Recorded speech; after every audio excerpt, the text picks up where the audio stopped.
Senhor presidente, senhores vereadores, em virtude da votação no Congresso Nacional domingo, como líder do Partido dos Trabalhadores, me cabe aqui falar em nome da agremiação sobre o episódio. Mas antes quero parabenizar aos eleitos na cooperativa do transporte, parabéns ao todo e bom trabalho daqui para frente. Já dizer que temos alguns compromissos hoje aqui de voto ao veto, esse é o nosso compromisso, que será mantido aqui também. Senhor presidente, senhores vereadores, no domingo passado nós tivemos aqui a votação do impeachment da presidência da República, a senhora Dilma Rousseff. E, obviamente, que nós temos que entender que isso faz parte do processo de discussão e faz parte do processo democrático no país.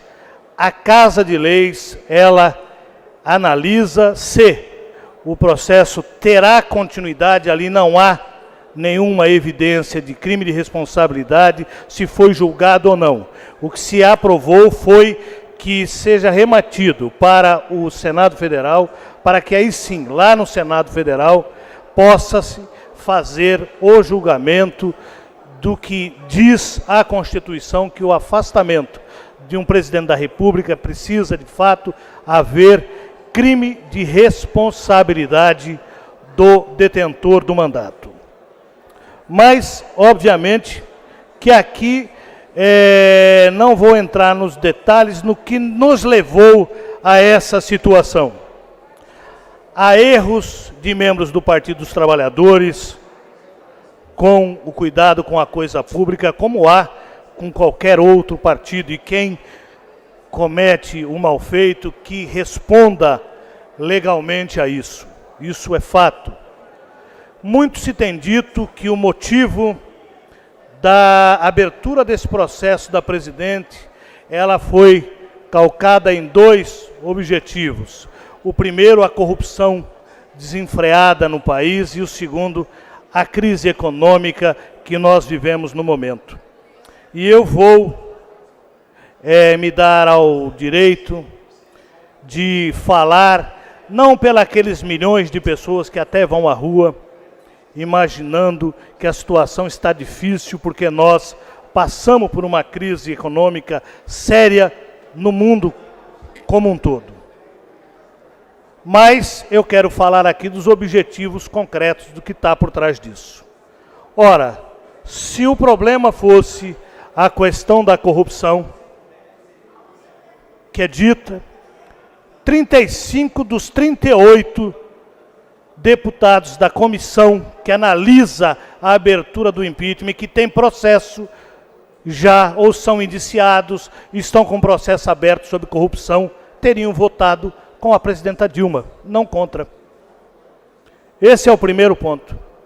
Nós acabamos de ver agora um dos votos de uma deputada de Minas, que elogiou no voto dela todos aqueles que morreram, toda a família, porque esse foi uma homenagem às famílias, e ao marido dela, que menos de 24 horas foi preso por corrupção. Então eu não posso achar que na cabeça daqueles que votaram, esse fosse o principal argumento. Como também a crise econômica, eu também não vou acreditar que este é o principal argumento, e digo por quê. Infelizmente, em 2014, as forças mais progressistas na sociedade tiveram uma derrota grande na eleição do Congresso Nacional. Tivemos hoje um Congresso dos mais conservadores na história desse país. E a presidente Dilma cometeu, e o governo do PT, um erro ao ousar inverter as prioridades neste país. O que está em jogo de verdade não é a crise econômica, é quem vai pagar a conta pela crise econômica hoje vivida no país. Infelizmente, é isso que se está em jogo. Ao aprovar ao Senado Federal reconhecer que houve crime de responsabilidade no orçamento federal, vai estar abrindo um precedente para a cassação de 18 governadores, inclusive o governador de São Paulo, de centenas de prefeitos, porque isso não era o entendimento até hoje. Ao identificar que as ações tomadas no orçamento pelo governo federal foi crime de responsabilidade, vai estar abrindo neste país uma nova brecha. Ao aprovar que houve crime de responsabilidade da presidente Dilma, eu quero saber como se portará com o vice-presidente que assinou os mesmos decretos que a senhora presidente Dilma também assinou. E não vale dizer que ele era o vice, porque vice-presidente não assina portaria, não assina decreto, não assina documento. Quem assina documento é o presidente em exercício. E se o senhor Michel Temer, como presidente da República interino, assinou os documentos, tem a responsabilidade sobre esse ato.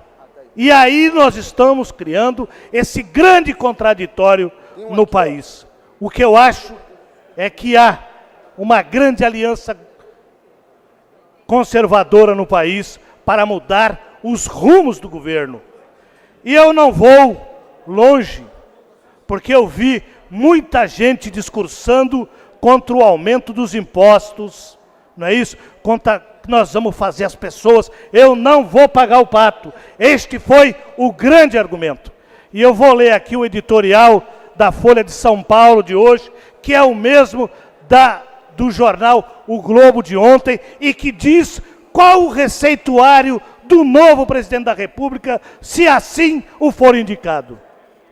Primeiro, antecipar, tanto quanto possível, a redução da taxa de juros. Isso se faz aumentando o superávit primário, para se gastar pagando juros da dívida. E vai se tirar o dinheiro do orçamento. Segundo, realizar concessões e privatizações. E aqui, no projeto do presidente, do vice-presidente da República e do PMDB, uma ponte para o futuro, ele fala claramente: voltar ao regime anterior de concessões na área do petróleo, dando à Petrobras a preferência. Aquilo que foi feito em 94, com a Vale do Rio Doce, com o patrimônio federal que ali estava, passando para a iniciativa privada, é isso que querem fazer com o nosso petróleo no pré-sal. Isto vai fazer com que o governo perca a possibilidade de gerir a política energética do país. É isto que está em jogo. Promover aumento de impostos, algo inevitável. Está aqui, editorial da Folha de São Paulo. Reduzir despesas obrigatórias do governo. E aqui ele cita, há no governo a redução de desobstrução via recurso na saúde e na educação. Gasta-se menos do governo federal com a saúde e com a educação para que haja recurso. A saúde e a educação, nós estamos falando aqui nos projetos que têm impacto social, como, por exemplo, o ProUni, o financiamento das universidades, a questão do Mais Médico, a questão das políticas de saúde e de educação no país, porque nós estamos falando que nós vamos reduzir o recurso para esses ministérios. Rever reajuste de salários e benefícios de servidores federais. Fazer uma reforma previdenciária. E aí, eles vão mais longe.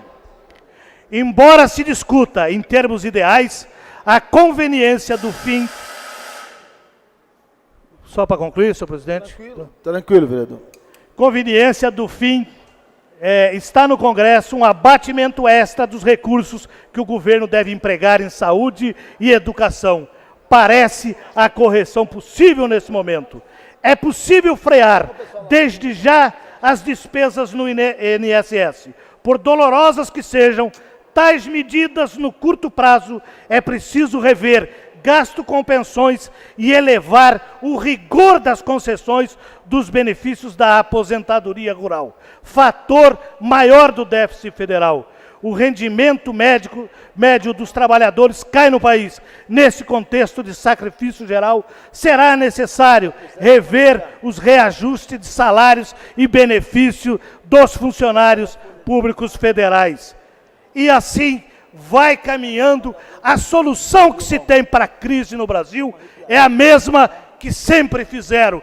Quem viveu 94, os mais antigos, lembram daqueles R$ 5 de aumento do salário mínimo. Lembro que nós saímos para a rua para dizer que um salário mínimo decente era de $100. É esta política que, infelizmente, querem implantar no país. E, infelizmente, eu fico triste ao ver que milhões de pessoas saíram às ruas, milhares em São Paulo, tiraram foto com a história do pato na Avenida Paulista, lá da Fiesp. E, infelizmente, não se deram conta de que não estavam ali na história de que eu não vou pagar o pato. Essas pessoas estavam ali. Elas são, de fato, nós somos, de fato, os patos a pagarem a crise econômica e não os grandes produtores no país. É isso que está em jogo. E é com relação a isso que nós não vamos poder deixar de estar nas ruas denunciando, organizando a população, porque o processo é democrático. Se quer mudar a presidência da República, mude-se porque haja crime, de fato, ou mude-se porque ganhou a eleição, não por um golpe enganando a população brasileira. Muito obrigado, senhor presidente.